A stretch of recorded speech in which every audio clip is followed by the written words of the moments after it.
देखिए, हमारा नया काम और सरकार को अगर सबसे ज़्यादा खतरा किसी से है तो आज़ाद समाज पार्टी के नौजवान वर्करों से, उन ईमानदार कार्यकर्ताओं से जो लोग काम कर रहे हैं सरकार की नीतियों के खिलाफ खड़े रहते हैं। चाहे हाथरस का मामला हो, चाहे उन्नाव का मामला हो, चाहे गोरखपुर का मामला हो, चाहे मेरठ का मामला हो।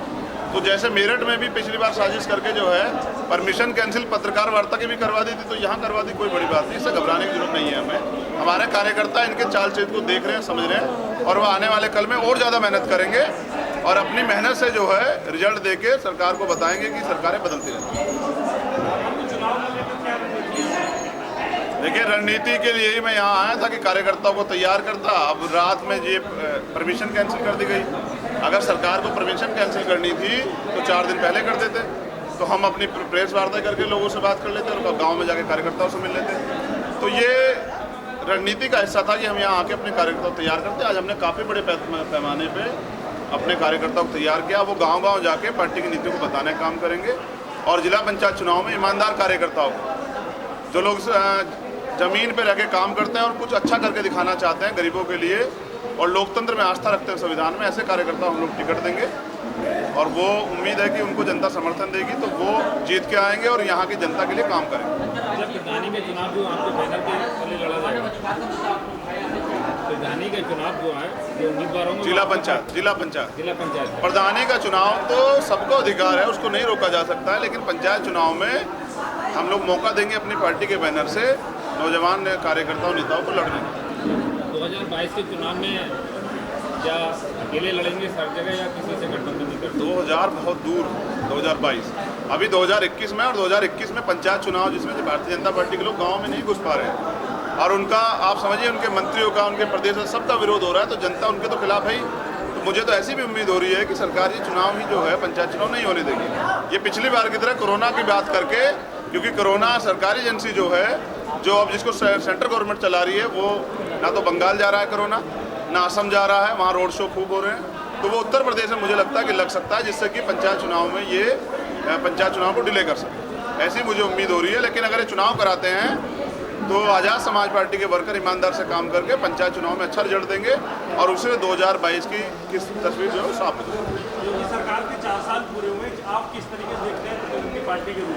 देखिए, योगी सरकार ने जो 4 साल में किया है उसका सबसे बड़ा उदाहरण ये है कि किसान सड़कों पे हैं, नौजवान सड़कों पे हैं, संविदा कर्मी सड़कों पे हैं, बैंक कर्मी सड़कों पे हैं, बीमा कर्मी सड़कों पे हैं, महिलाएं सड़कों पे हैं, और हत्या, बलात्कार, लूटपाट, जुल्म जाति, गरीबों की ज़मीन छीनना, वो सारे काम जो है सरकार में बैठे लोग जो है संरक्षण देके करवा रहे हैं। जो अधिकारी कर्मचारी, कल ही एक दरोगा जी को गोली लगी उत्तर प्रदेश में, तो खाकी का इकबाल भी खत्म हो गया है, खाकी भी दहशत में है। ये इसलिए हुआ है कि अपराधियों को संरक्षण देने से कभी अपराध कम नहीं होता, अपराध बढ़ता है। तो आज जनता त्रस्त है और इस सरकार से मुक्ति चाहती है, और इसके लिए आज़ाद समाज पार्टी 2022 में एक जिम्मेदार सरकार, जिसमें संविधान का राज होगा, कानून का राज होगा, वो देने का काम उत्तर प्रदेश की जनता को करेगा।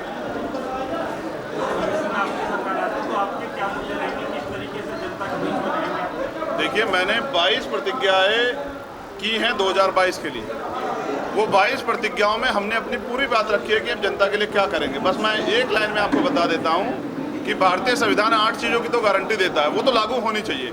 वो इन सरकारों ने इसलिए नहीं की है क्योंकि गरीब का अगर पेट भर जाएगा तो वो सवाल करेगा, तो वो उसका पेट ना भरे इसलिए वो सवाल ना करे, इसलिए जो है सरकार वो नहीं देती और उनको वो प्रलोभन बता के लोगों का वोट लूटने का काम करती है।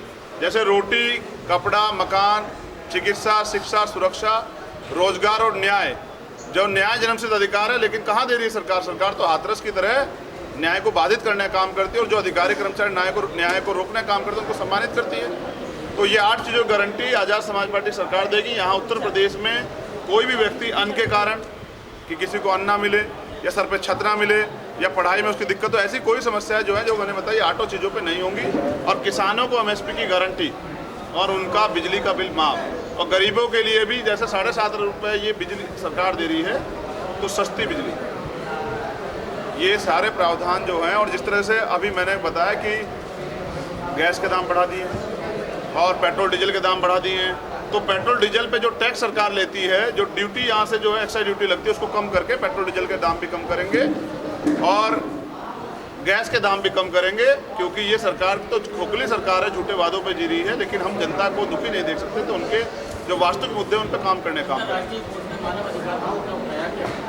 देखिए, ये इसलिए ज़रूरी था क्योंकि यहाँ सरकार तानाशाही कर रही है और जनता की बात नहीं सुन रही है। जो अपनी बात को लेकर सड़क पे आता है, अपने संवैधानिक अधिकार का प्रयोग करता है विरोध का, उसकी आवाज़ कुचल दी जाती है, उस पर झूठे मुकदमे लगा के उसे जेल डाल दिया जाता है।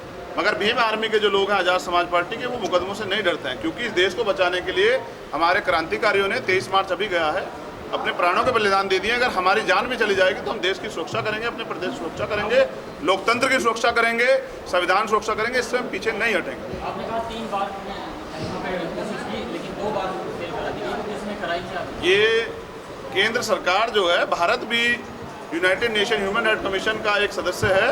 2 बार इन्होंने वहाँ रुकवाने का काम किया, लेकिन अंतिम बार जो है वहाँ नहीं रुक पाए, इसलिए मेरी बात वहाँ हुई। लेकिन भारत में उसकी अभी चर्चा इसलिए नहीं है क्योंकि प्रधानमंत्री नहीं चाहते कि उसकी चर्चा हो, क्योंकि इन्होंने तो ये देश में राजशाही लागू करना चाहते हैं और हम देश में संविधान का राज चाहते हैं। धन्यवाद। किसान आंदोलन इतने लंबे टाइम से चल रहा है, क्या किसान पीछे हटने को तैयार है ना सरकार पीछे? देखिए, सरकार तो किसानों के हक को लूटना चाहती है और किसान अपना हक चाहते हैं। तो हक के लिए जो आंदोलन चल रहा है, 26 तारीख को उनका बंद है, हमारा पूर्ण समर्थन है।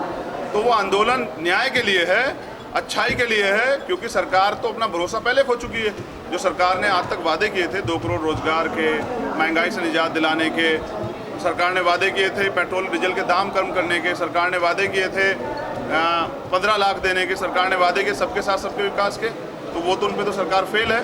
तो जब सरकार फेल है तो सरकार पे कोई भरोसा नहीं कर रहा है। और हमारी मांग ये है कि किसानों की मांगें जो हैं वो माननी चाहिए, वो तीनों किसान विरोधी कानून वापस होने चाहिए और MSP गारंटी मिलनी चाहिए। लेकिन मैं पूर्ण विश्वास से कहता हूँ कि ये सरकार तो नहीं देगी। जो पूंजीपतियों के पैसे पे चल रही सरकार, ये नहीं देगी। ये तो पूंजीपतियों से चुनाव के समय पैसे लेते हैं, 100 हेलीकॉप्टर उड़ाते हैं और चुनाव के बाद सरकारी एजेंसियों को उनको बेचने का काम करते हैं। सरकार कर क्या रही है कि दलितों के आंदोलन से डर के 2 अप्रैल के जो 2018 में हुआ था, ये निजीकरण करके आरक्षण को ख़त्म कर देना चाहती है। जब तक इस देश में जाति व्यवस्था रहेगी तब तक इस देश में आरक्षण रहेगा। सरकार ये याद रखे। धन्यवाद।